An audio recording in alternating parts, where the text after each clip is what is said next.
கர்த்தருக்குள் பிரியமான தேவச்சனமே, உங்கள் யாவருக்கும் எனது அன்பின் வாழ்த்துக்கள். மீண்டுமா இந்த நம்பிக்கை நேரத்திலே உங்களை சந்திப்பதிலே நான் மிகவும் மகிழ்ச்சி அடைகிறேன். நீங்கள் யாவரும் கர்த்தருக்குள் மிகவும் சந்தோஷமா இருக்கிறீர்கள் என்று விசுவாசிக்கிறேன். இந்த நாளிலும் தேவனிடத்திலிருந்து ஒரு நல் வார்த்தையை பெற்றுக்கொண்டு உங்களை சந்திக்கும்படி வந்திருக்கிறேன். 2 தீமோத்தியின் புஸ்தகம் 4ஆம் அதிகாரம் 7ஆம் வசனம்.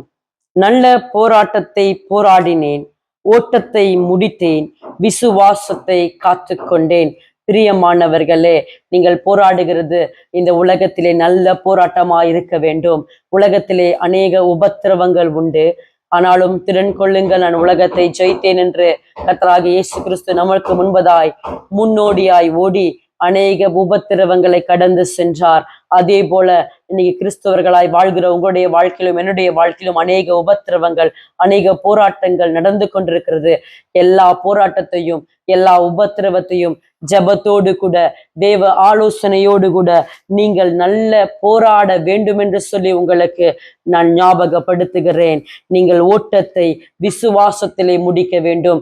கர்த்தராகிய இயேசு கிறிஸ்து உங்களை நல்ல போராட்டத்தை போராடி விசுவாசத்தை காத்து கொள்ளும்படிக்கு அழைத்திருக்கிறார். எந்த நிலைமையிலே ஓடிக்கொண்டிருந்தாலும் நீங்கள் விசுவாசத்தை காத்து கொள்ளுங்கள். இந்த நாளிலே உங்கள் விசுவாசம் குறைந்து போய் கொண்டிருக்கிறதா? ரட்சிக்கப்பட்ட நாளை காட்டிலும் இந்த நாளிலே விசுவாசம் குறைந்து போயிருக்கிறதா? உங்களுக்கு ஒரு நல் காரியத்தை சொல்லுகிறேன். கர்த்தராகிய இயேசு கிறிஸ்து அதிகமாய் அவரோடு கூட உறவாடுங்கள், வேதத்தை வாசியுங்கள், அதிகமான கர்த்தருடைய வார்த்தைகளை கேளுங்கள். உங்களுடைய விசுவாசம் உங்கள் இருதயத்திலே அதிகமாய் உருவாகும். இந்த நாளில என்னோடு கூட இந்த ஜபத்துல இணைந்து கொள்ளுங்கள்.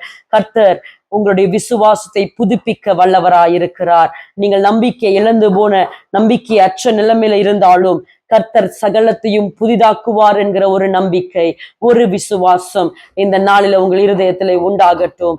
என்னோடு கூட இந்த சிறிய ஜபத்துல இணைந்து கொள்ளுங்கள். அன்பின் பரலோக தகப்பனே, இந்த அருமையான நாளிலே கர்த்தாவே, என்னோடு கூட இந்த நம்பிக்கையின் நேரத்துல இணைந்திருக்கிற ஒவ்வொரு பிள்ளைகளுக்காய் நான் ஜெபிக்கிறேன். ஆண்டவரே, போராடி வாழ்க்கையில அநேக காரியங்களிலே போராடி விசுவாசத்தை இழந்த நிலைமையில இருக்கிறார்களா? விசுவாசம் என்பதே எங்களிடத்துல காணப்படல் என்று நினைக்கிறார்களா? இந்த நாளிலே இந்த ஜெபத்தை ஜெபிக்கிற வேளையிலே கர்த்தருடைய விசுவாசத்தை புதுப்பிக்க வேண்டும் என்று சொல்லி ஜெபிக்கிறேன். இன்னும் ஒரு படி உயரத்திலே இவருடைய விசுவாசம் இன்னுமாய் பெருகட்டும். கர்த்தரையே விசுவாசித்து நல்ல போராட்டத்தை போராடி ஓட்டத்தை விசுவாசத்திலே முடிக்க கர்த்தர் பலனையும் கிருபையும் கொடுக்க வேண்டும் என்று சொல்லி நான் ஜெபிக்கிறேன். கர்த்தர் அப்படியே செய்கிறதற்காய் நன்றி ஆண்டவரே. இயேசுவின் மூலம் ஜெபம் கேளும் எங்கள் ஜீவனுள்ள நல்ல தகப்பனே. ஆமேன், ஆமேன். பிரியமானவர்களே, நல்ல போராட்டத்தை போராடுங்கள். உங்களோடு கூட கர்த்தர் இருக்கிறார். திடன் கொள்ளுங்கள், பலப்படுங்கள். இருக்கிற பலத்தோடு போராட்டத்தை விசுவாசத்தோடு போராடுங்கள். கர்த்தர் உங்களுக்கு நல் கிருபைகளை அருளுவார், நல் பலனை அருளுவார் என்று சொல்லி உங்களை வாழ்த்துகிறேன். மீண்டுமாய் அடுத்த நம்பிக்கையின் நேரத்திலே உங்கள் யாவரையும் சந்திக்கிறேன். ஆமேன்.